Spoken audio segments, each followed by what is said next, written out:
من حاضر با شمایان یکی از اصولهای باردارکنی اویله کدوگیان را اصول یعنی سونی با طرز سونی باردارکنی اویله کدوگیان را با شما من نشان میدم. چون که به همه معلوم است اویله کدوگیان با دو خانگی میباشند، یعنی در یک نوده هم گلی نارینه هم گلی مادینه جایگیر است. من چخیل که میبینیم بعضا همیشه میشود که گلی مادینه از گلی نارینه دور میستد و آنها باردارشوی گردالشوی آنها خیلی هم دشوار میشود.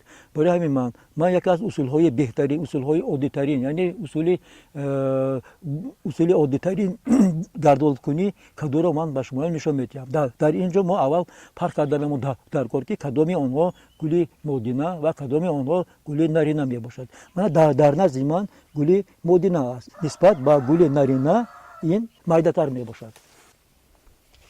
در اینجا گلی نارینه این نسبتا به اون فرق میکند که گلی نارینه از گلی مادینه کلان می باشد.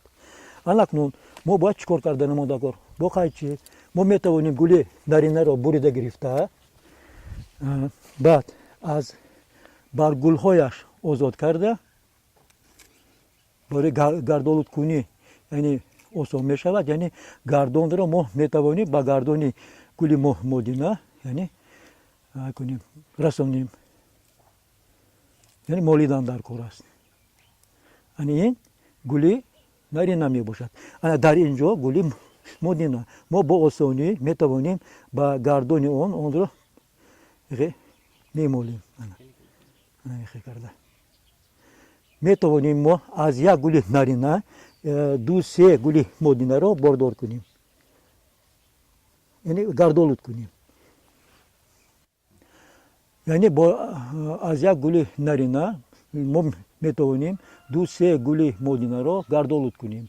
ما میتوانیم باز اگر ما با دیگر نمود کدوها اگر باشد ما میتوانیم از دیگر کدو گرفته با کدوی خود ما یعنی گردالود کنیم میشه. یعنی از یک بوته کدو دو سه خیل کدو را ما گرفته میتوانیم.